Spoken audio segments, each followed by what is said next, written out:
Today's daf is daf Puff. Am I correct? We did your test yesterday.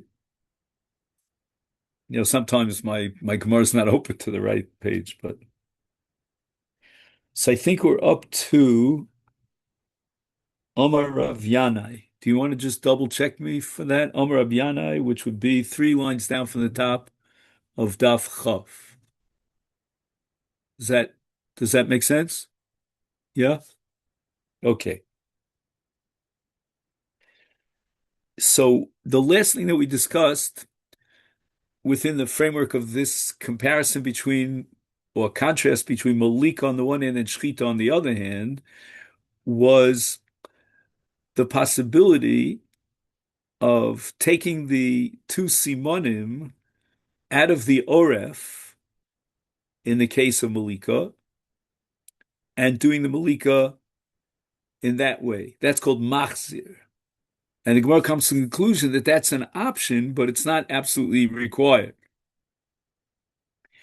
And it would seem that with regard to Shchita, there's no specific place in the tzavar that requires shchita, and therefore, if he takes the two simonim and he, so to speak, removes them forward in a way that now he could shech the two simonim, it makes no difference now where those simonim are located, because again, there's no specific location. Within the simon itself, there's a location, as we discussed at great length, the tabas and the kova and so forth. But as far as the entire general area of the tzavar is concerned, then he could remove the simonim. Again, he has to do it gently so he doesn't make it into a treifa. Okay. Rabbi Yanai. Yekablu harovim es chuvaso. Now, the word rovim here refers to young lads, meaning the children of Rabbi Chia, who are the ones who said that it's fine to do malika by taking, right, which is called machzir, by taking the simonim and like removing them to the other side of the spinal column and then doing malika on one of the two simonim. And Yekablu arovim es chuvasam. The word chuvasam means a counter argument, a slug up. So Yekablu, the Bnei Rabbi Chia, should be willing to, in intellectual honesty, to accept a slug up, a rejection, dikatani, because the Mishnah says.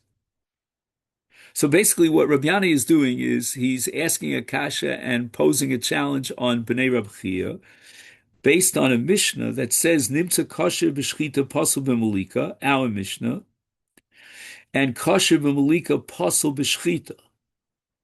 And when we learned the Mishnah, you may recall that we were asking, why did the Mishnah have to spell this out?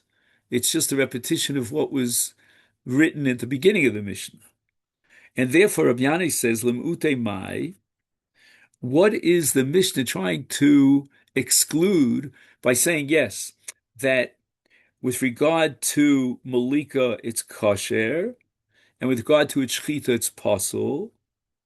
Lav le'me'ute machzir simonim lachorei ha'oref. Delo. That it's telling you that in the case of Malika, in contrast to shchita, to remove the simonim, right, the kan and the veshet, to the back of the neck of the bird, that's unacceptable. And that would fit into the language of the Mishnah that kosher b'shchita pasul l'malika, meaning that even though with regard to shchita, as we said before, the entire tzavar is considered valid for the shchita, and therefore if he takes the simonim and he moves them to behind the spinal cord, then he can shech them, and that's fine. But in by contrast, in a parallel case, in Malika would not be acceptable.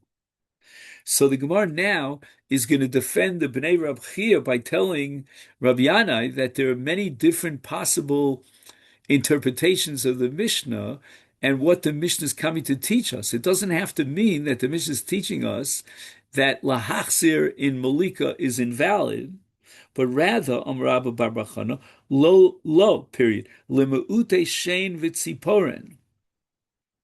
What the Mishnah is trying to tell you is that in the case of Malika, the Malika can be implemented with his fingernail, right?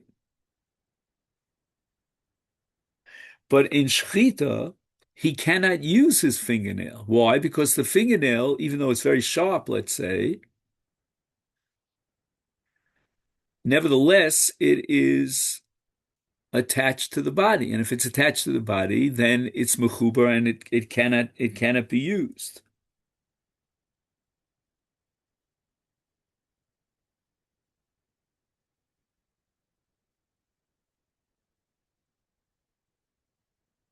Reb Chia's sons could explain the Mishnah's final sentence as alluding to the law which states that shechita, which was performed with something attached to the body, is not valid, in contrast to Malika, where the Kohen implements Malika with his fingernail, which is attached.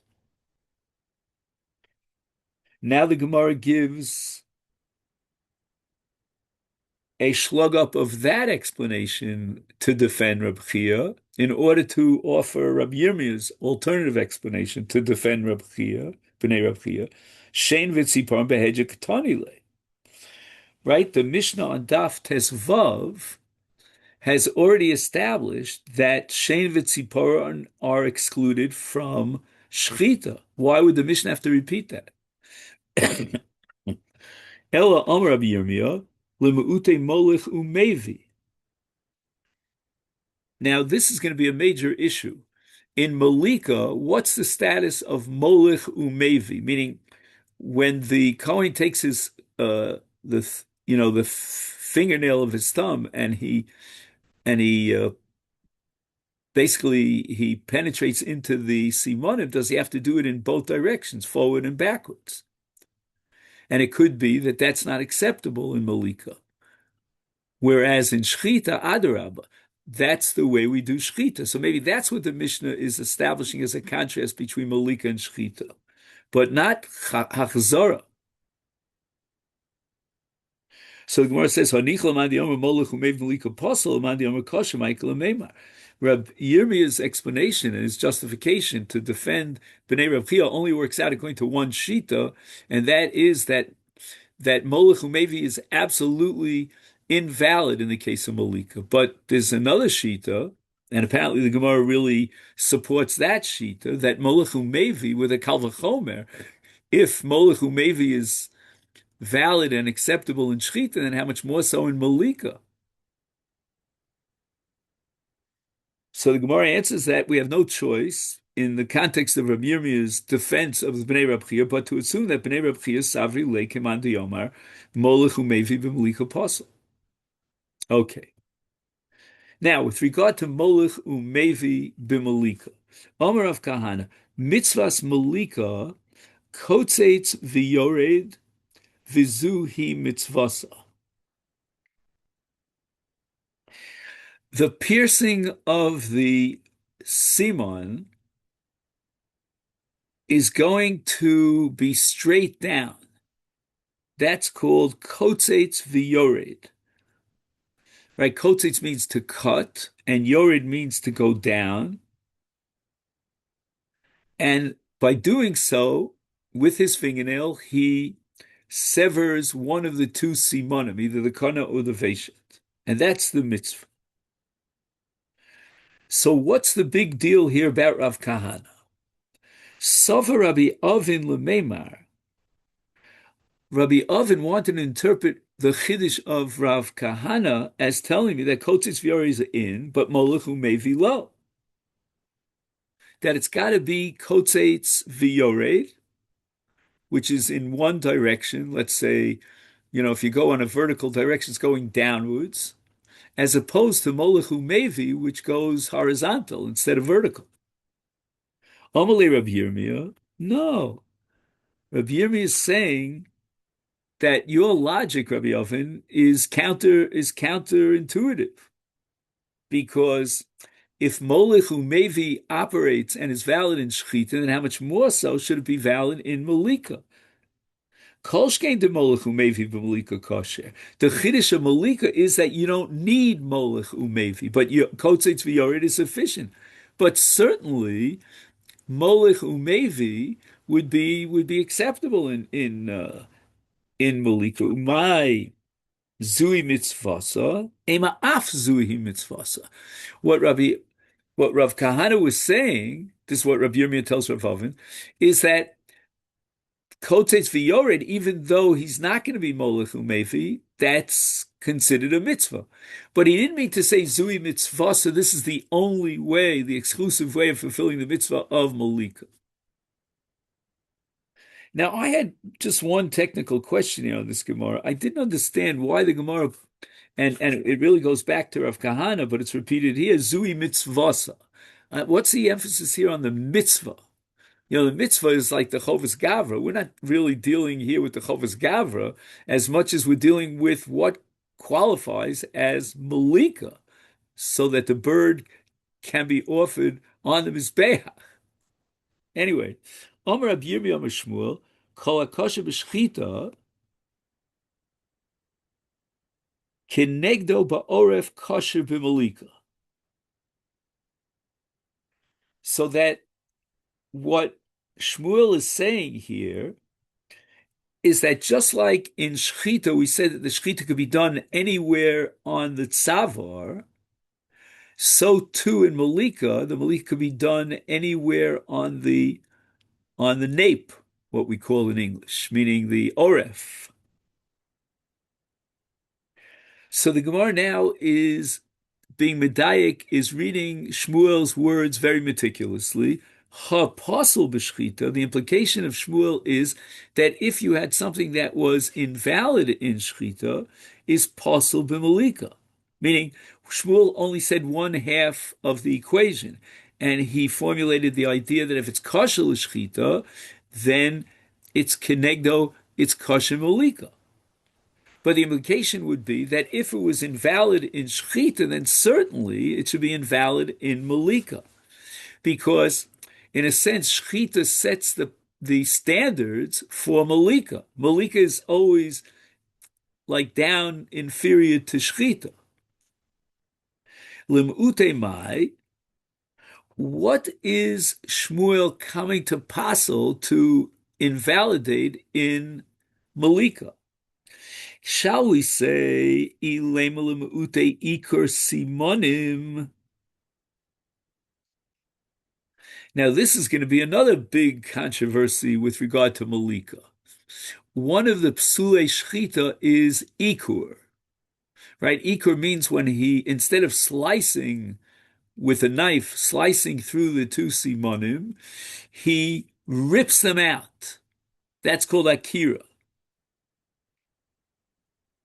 What would be the status of akira, of tearing out the simonim, in the case of malika? Shall we say that since shchita sets the pattern for malika, if ikur is invalid in shchita, then how much more so it should be invalid in malika? But v'hatani Rami bar Yechezkel, what are we going to do with a brisa brought by Rami that ein ikur simonim ba'of, that the psul of ikur, which applies in shchita, does not apply to malika?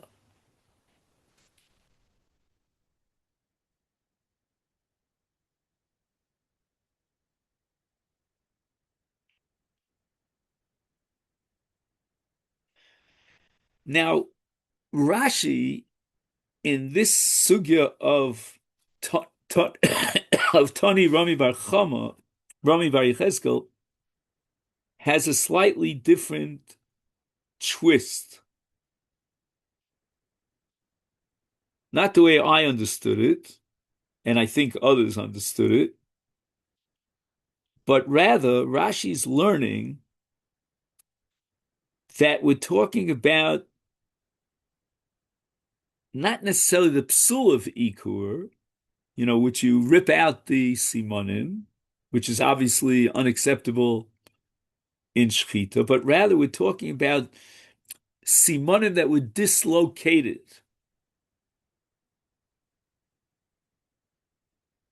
So again, I don't have exactly the biological picture of it, but anyway, there's something called dislocated simonim.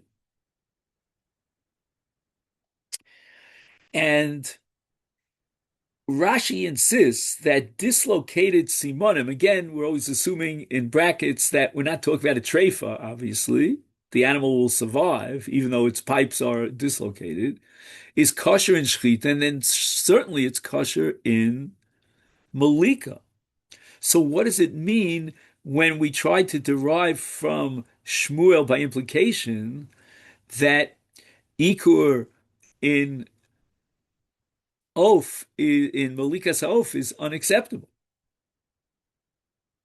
Omer of Papa, Limute Rosho. So now we have to again talk about Malika. Malika has got to be Keneged Ha'oref.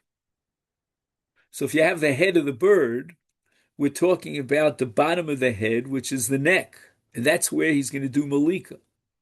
And Shmuel's coming to tell you that if you do Malika on the back of the head instead of on the back of the neck, then it's possible.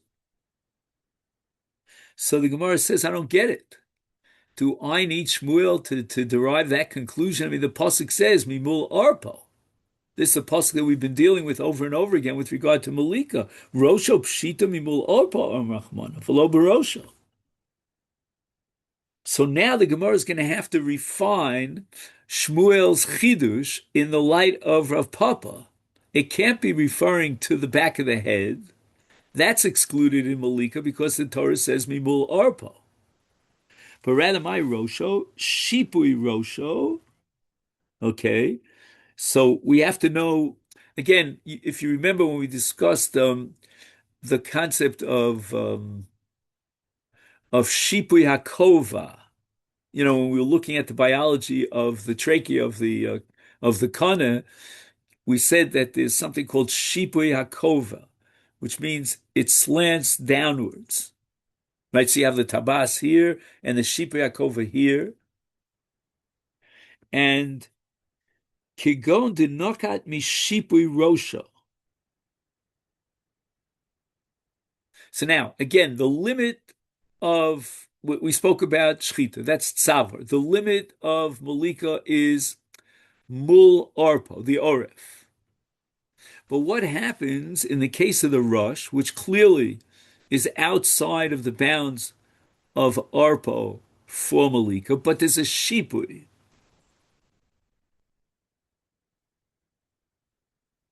Vehigrim v'ozal ad motatatoi. So when he did the malika, he reached the lower limit of Rosho, which is called Hagrama, because Rosho is not Arpo, and therefore it's Hagrama. Hagrama is whenever you slant it and you go out of the bounds. Ukirav Huna Omer Avasi, Domer Rav Huna Barasi, Higrim Shlish, V'shochet Shnei Shlish, Psula. So what happens is he began his malika at the bottom of the rush, the slope of the rush, as it slopes down towards the neck.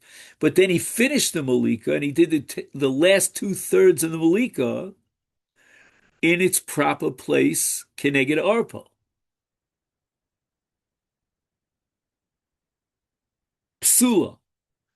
Rav Huna, in the name of Ravasi, teaches us that malika is unacceptable. And why is it invalid? Because we view the malika as one continuous action, and the first part of the malika was where the hagroma, the shlish, was invalid, and therefore the entire malika is invalid.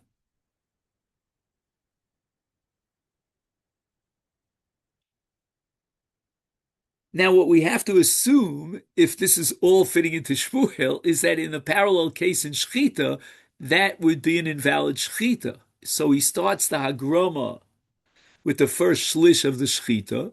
Then he goes into the tabas and he shechts the veshet in the proper location. But nevertheless, since he started too high up, which is outside the location of the simon, and that's called hagroma b'shlish rishon, that passes the entire shechita. And in malika, it's going to also passel the malika. So hagroma b'shlish is possible according to Shmuel both in shchita and in malika. Amalei Rav Acha Breder Rav Ashi Hod Tani Rami Bar Yechezkel Ein Ikor Simonim Ba'of Lo Amorin El Laman Diomer Ein Shchita Liof Min HaTorah. The fact that the Brisa of Rabbi Chezkel establishes that Ikur, which would be a disqualification in Shechita, does not disqualify Malika, that doesn't make sense because Malika is Doraisa. What Shechita is to an animal, to a Behema, Malika is to an oaf. So Malika substitutes for Shechita. Again, in Kodshim, I'm talking. So comes along Rav Acha and he says that you can only accept that principle of the Brisa of Rabbi Chezkel, that there's no Ikur in Malika, if you assume that the entire entity of Malika is a substitute for Shechita, and there's no Shechita Doraisa in an oaf. But if you assume that an oaf, fowl, right, no less than animals, require Shechita, then the Psule Shechita would apply to the Shechita of an oaf, and therefore it should apply to the Akira of the Iker of Simonin.